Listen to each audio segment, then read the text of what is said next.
Now I just told you कि अब जब आप एक रॉड को रब करोगे सिल्क क्लॉथ के ऊपर in the experiment that I explained you, उसके अंदर I told you that the rod is going to get charge. Now what is that going to happen, या व्हाई वुड दैट हैपन? अब वो होता है because charge are going to get transferred. अब हमें एक चीज पता है क्या, कि एवरीथिंग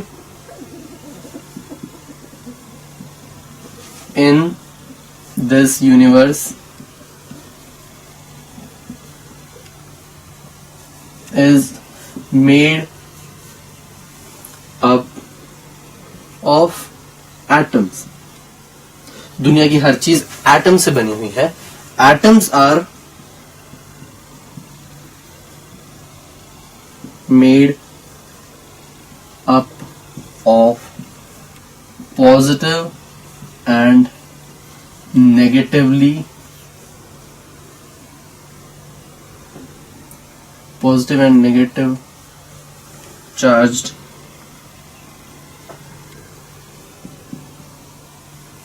ions. अब एटम्स जो होता है वो पॉजिटिव और नेगेटिवली चार्ज आयंस के हिसाब से बना हुआ होता है. पॉजिटिवली चार्ज आयंस जो होते हैं उसे हम कहते हैं प्रोटॉन्स, और नेगेटिवली चार्ज वालों को हम कहते हैं इलेक्ट्रॉन्स. अब in general everything is going to be stable या न्यूट्रल. हर चीज न्यूट्रल होती है, मतलब कि in general everything has equal number of electrons as that of number of protons, कि उतने ही इलेक्ट्रॉन्स होते हैं जितने प्रोटॉन्स होते हैं. But when we start rubbing two objects, जब हम दो ऑब्जेक्ट्स को रब करना शुरू करते हैं, what happens at that time? उस वक्त एक सब्सटेंस के या एक एलिमेंट के जो इलेक्ट्रॉन्स होते हैं वो दूसरे में ट्रांसफर होने शुरू हो जाते हैं. Now why does electron get transfer and why not protons? Because atom का स्ट्रक्चर होता है कुछ ऐसा.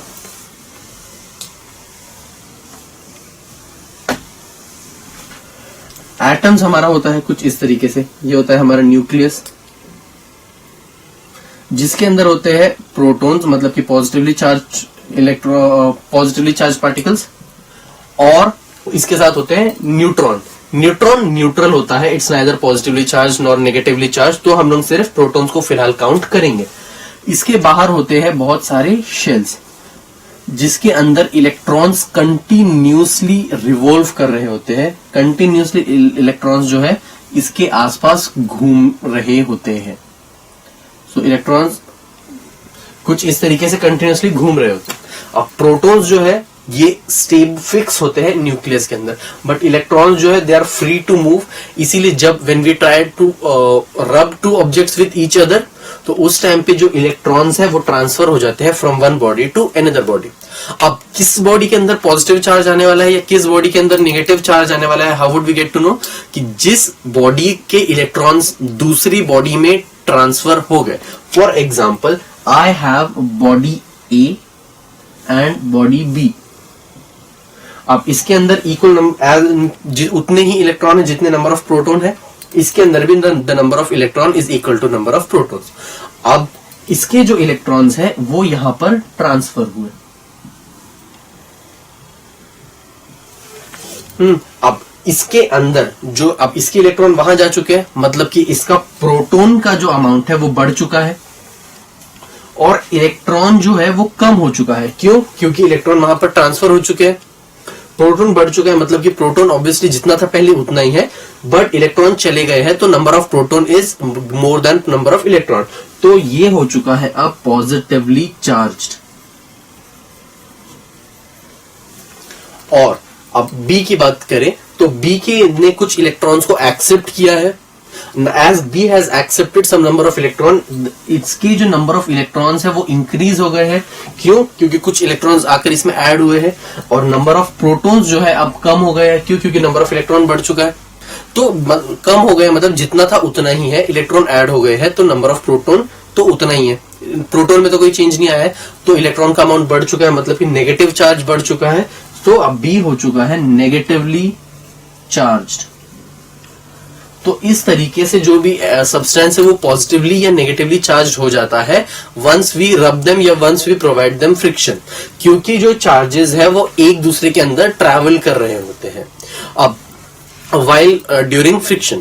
अब ये न्यूट्रल कब होता है? इनिशियली बिगिनिंग स्टेज में, जब दोनों के अंदर नंबर ऑफ इलेक्ट्रॉन और नंबर ऑफ प्रोटॉन इक्वल होते हैं. Once they are given the friction, once they are given the rub, तो उस टाइम पे जो इलेक्ट्रॉन है वो एक एलिमेंट का, एक मटेरियल का दूसरे मटेरियल में ट्रैवल करते हैं और उसकी वजह से कोई एक पॉजिटिवली चार्ज और दूसरा नेगेटिवली चार्ज हो जाता है. About 2500 years ago, Thales was a scientist जिन्होंने एक चीज नोटिस की थी कि on a piece of yellow amber, जो फेदर्स है वो अट्रैक्ट होने लग जाते हैं. Okay, let's consider if it's a feather, तो ये अट्रैक्ट होगा टुवर्ड्स दिस येलो एम्बर. अब इस एम्बर की इस प्रॉपर्टी को, दिस इज अ फेदर, ठीक है, तो एम्बर की इस प्रॉपर्टी को टू अट्रैक्ट द फेदर्स, उसको थॉमस ब्राउन नाम के एक साइंटिस्ट थे, उन्होंने इसको इलेक्ट्रिसिटी का नाम दिया.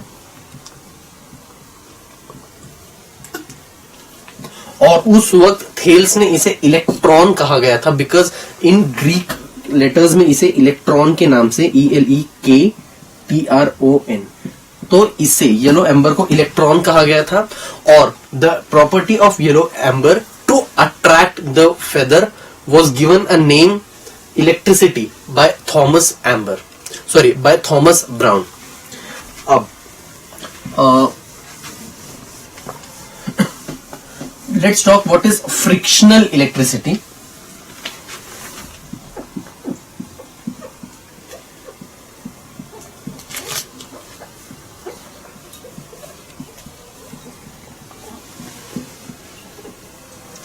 The electricity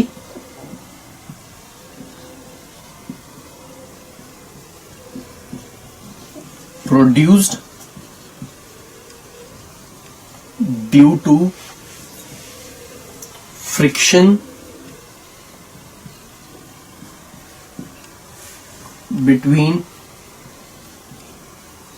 any two substances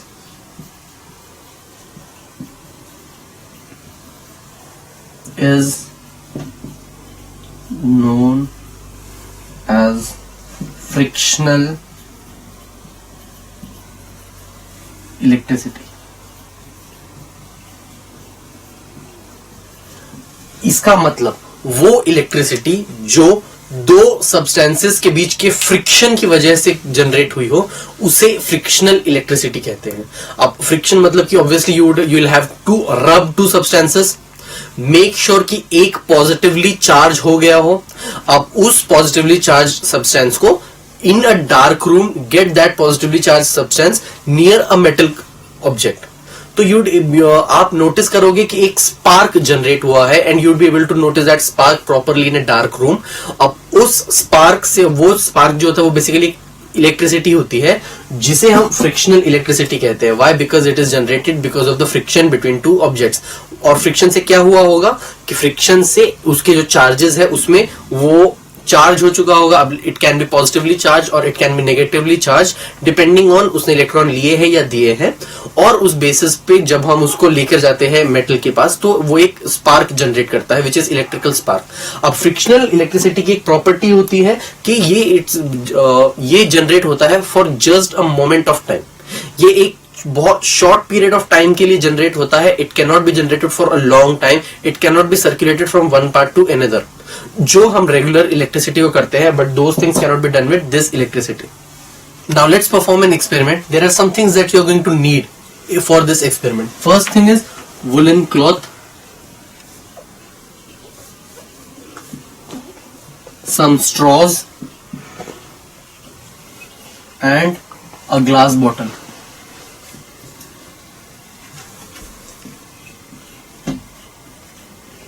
अब let's assume this is our glass bottle.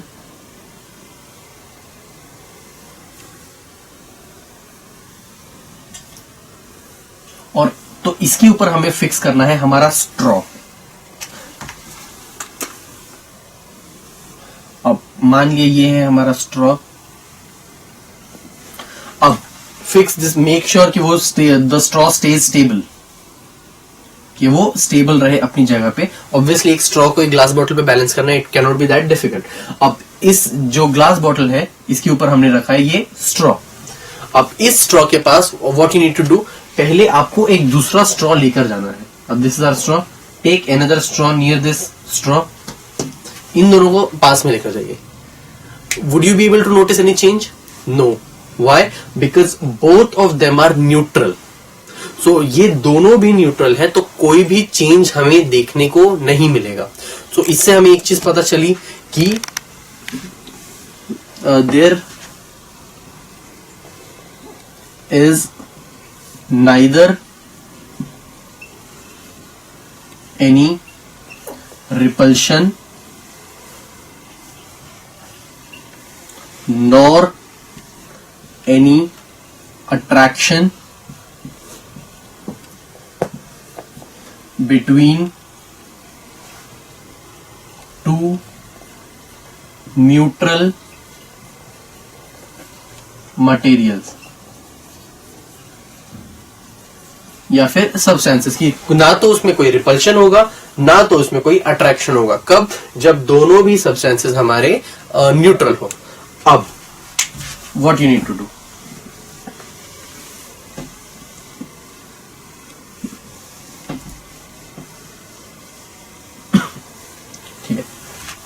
rub this straw with a woolen cloth and now bring this near this straw। अब हमने क्या किया, इसको हमने woolen cloth के साथ रब किया है and we have brought this near this straw। for now हम कंसिडर करेंगे कि ये तो न्यूट्रल ही है।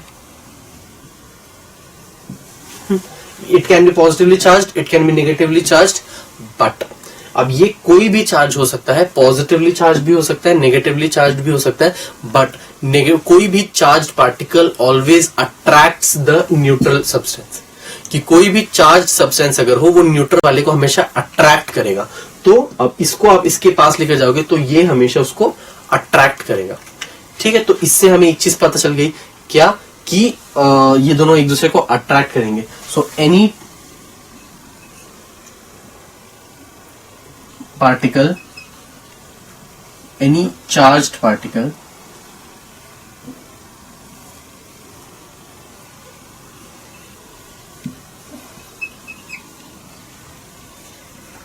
attracts the neutral particle। Particle की जगह you can also use material या सब्सटेंस, कि कोई भी चार्ज पार्टिकल या सब्सटेंस हो वो हमेशा न्यूट्रल वाले को अट्रैक्ट करता है। अब इसको ये क्या है, इसको ये पॉजिटिवली चार्ज हो चुका है। Let's assume, take another straw and again rub it with a woollen cloth. तो अब दो स्ट्रॉज है मेरे पास, एक ये और एक दूसरा जिसको मैंने रब किया है। अब वो दोनों एक दूसरे को अट्रैक्ट करेंगे या रिपेल करेंगे? Obviously they will repel each other. Why? Because obviously इस स्ट्रॉ में और just the second straw that we have taken, इन दोनों स्ट्रॉ के अंदर जो चार्ज होगा वो सेम होगा। लाइक चार्जेस एक दूसरे को रिपेल करती है, इसीलिए ये दोनों एक दूसरे को रिपेल करेंगे। अब next time what you need to do, आपको इसके पास वो वुलन क्लॉथ जो है वो यहां पर लेकर आना है। अब वी नीड टू चेक कि अब ये इसको रिपेल करेगा या अट्रैक्ट करेगा। Now it is neutral and this woollen cloth is charged. Positive हो सकता है, नेगेटिव हो सकता है, बट चार्ज्ड है। क्यों? क्योंकि हमने इन दोनों को साथ में रब किया था। अब ये चार्ज हो चुका है, अब ये दोनों भी एक दूसरे को अट्रैक्ट करेंगे। व्हाई? बिकॉज मैंने जस्ट अभी लिखा any charge particle attracts the neutral particle irrespective of its charge, कि उसमें कोई भी चार्ज हो उसको अट्रैक्ट ही करेगा। सो वुलन क्लॉथ भी इसको अट्रैक्ट करेगा, ये स्ट्रॉज भी इसको अट्रैक्ट करेंगे, but these two straws will repel each other because both of them will have the same charge. So इस तरीके से हम पता कर सकते हैं, चेक कर सकते हैं किसी भी सब्सटेंस को कि उसमें रिपल्शन और अट्रैक्शन की प्रॉपर्टीज को इस तरीके से हम लोग चेक कर सकते हैं। Now let's understand charges properly via a few experiments. अब सबसे पहले टेक अ बॉटल और obviously you can get thermocol के जो पार्टिकल्स होते हैं, थर्माकोल के जो स्मॉल स्मॉल बीन्स होते हैं, उसको fill this bottle with those beans. अब यहां पर मैं आई एम अज्यूमिंग कि है थर्माकोल के वो जो पार्टिकल्स होते हैं वो यहां पर मैंने सारे फिल कर दिए। Now close the bottle and shake the bottle nicely. अब आपने उस बॉटल को अच्छी तरीके से शेक किया है। अब ये जो थर्माकोल के जो बीन्स है, जो पार्टिकल्स है, वो you would be able to notice कि वो बॉटल के चारों तरफ स्टिक हो जाएंगे, firstly. Secondly, all the thermocol particles will start repelling each other. Now why does this happen? This happens because obviously जो friction produce हुआ है वो produce हुआ है between the thermocol bottle and the particles of between the bottle and the particles of thermocol. अब इसके अंदर obviously यही हुआ होगा, for example this is my thermocol particle, this is my section of bottle, this is my bottle का section, और जिससे ये friction हुआ है और ये thermocol, तो ये thermocol। अब एक अपने पार्टिकल्स दे देगा दूसरे की तरफ, अपने इलेक्ट्रॉन्स को दे देगा दूसरे की तरफ। पहला ये हो जाएगा पॉजिटिवली चार्ज और ये हो जाएगा नेगेटिवली चार्ज। अब ये ऑब्वियसली अगर ये पॉजिटिवली चार्ज है, ये नेगेटिवली चार्ज है, so unlike charges attract each other, so both of them will start attracting each other. अब ये जो है ये एक थर्माकोल के पार्टिकल के साथ नहीं, सारे थर्माकोल के पार्टिकल्स के साथ हुआ है। इसका मतलब कि सारे थर्माकोल के particles are going to get positively charged. As they are going to get positively charged, they are, we know कि उनके जो like charges में हो चुके हैं सारे। अब all the like charges repel each other, इसीलिए ये लोग एक दूसरे से दूर जाने का शुरुआत करेंगे। मतलब they are going to, they have a repulsive force between them, which is going to, so they are going to repel each other. So this is one of the experiments जिससे आप charges को अच्छी तरीके से समझ पाओगे। One more thing, अब देखते हैं कि to charge an object by repulsion। अब आपको एक काम करनी है, you are going to need 2 combs and a few pieces of papers। So ये 2 combs है मेरी and these are the pieces of papers that I am going to require for this experiment। Now what I am going to do is, firstly I am going to bring this comb with near these pieces of papers।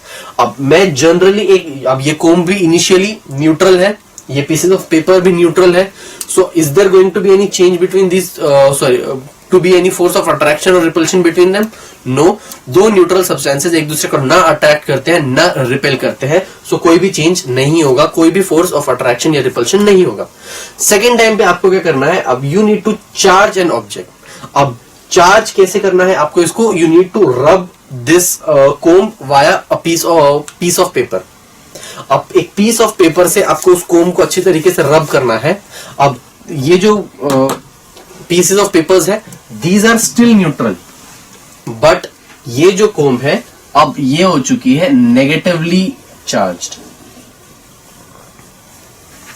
अब as ये negatively charge हो चुकी है, every charge particle is going to attract the neutral particle.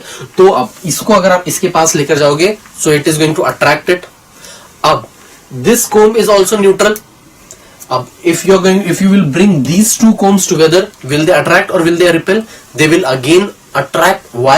This is a charged comb, this is a neutral comb, any charged particle attract the neutral one, तो ये दोनों एक दूसरे को अट्रैक्ट करेंगे। अब अगर आप दोनों को चार्ज कर दो, मतलब you will have to rub this comb also with a piece of paper। Now if you do that, अगर इसको भी आप पहले फोर्स ऑफ फ्रिक्शन की वजह से अगर आप इसको भी चार्ज कर दो, और and then if you bring both of them together, तब क्या होगा, then both of them will repel each other. Why? Because उस टाइम पे ये भी नेगेटिवली चार्ज होगा। अब इस टाइप का जो चार्ज होता है, जब हम एक दूसरे को फ्रिक्शन के थ्रू हम लोग एक दूसरे के चार्जेस को यूज कर रहे होते हैं, उसे हम कहते हैं to charge an object via repulsion.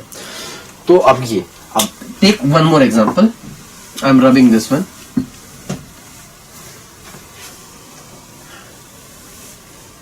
and the next topic is to charge an object via induction। अब you are going to need a tap,